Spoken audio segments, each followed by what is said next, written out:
முன் கிடைத்த முக்கிய தகவல் பார்த்துட்டு இருக்குன்னு சொல்லாங்க. ஒரு அண்மை செய்தியாக கிடச்சிருக்கு. ஆக்டர் பாலா அவர் வந்து பார்த்தீங்கன்னா ஃபர்ஸ்ட் படம் நடிச்சிருக்காருன்னு சொல்லாங்க. இங்கே விற்கிறேன்.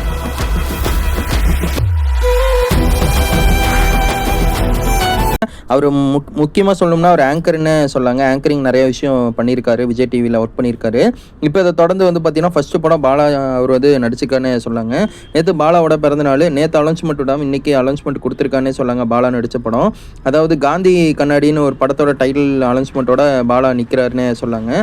அவர் வந்து நிறைய விமர்சனம் சந்திச்சிருக்காரு. இவர் எங்கள் படத்தில் நடிக்க போகிறாரு, இவரே ஒல்லியாக இருக்கார், இவர் எப்படிலாம் வந்து ஸ்க்ரீனில் பார்க்க போகிறோம் எல்லாரும் அப்படின்னு சொல்லி நிறையா விஷயம் சொல்லியிருப்பாங்க அந்த டைலாக்ல. அந்த விஷயம்லாம் சொல்லி முடிச்சோடனே இந்த பாலாவை ரிவ்யூ பண்ணுறாங்கன்னே சொல்லாங்க. அதில் நடிச்சிருந்த கேஸ்டிங் எல்லாருமே ரிவ்யூ ஆகிறாங்க. ஆனால் லுக்கு பார்க்கும்போது ரொம்ப சூப்பராக இருக்குது. படத்தோட பிஜிஎம் மிரட்டி விட்டுருக்காங்க. சஃபி அவங்க தான் இந்த படத்தை வந்து டேரக்ட் பண்ணிக்கானே சொல்லாங்க. அதாவது நம்ம ரணம் படம் எடுத்தா இருப்பாருங்க முதல் படம், அந்த சஃபி அவங்க 2வது படத்தை பாலா வச்சு எடுக்கிறாருன்னு சொல்லி தகவல் கொடுத்துட்டாங்க.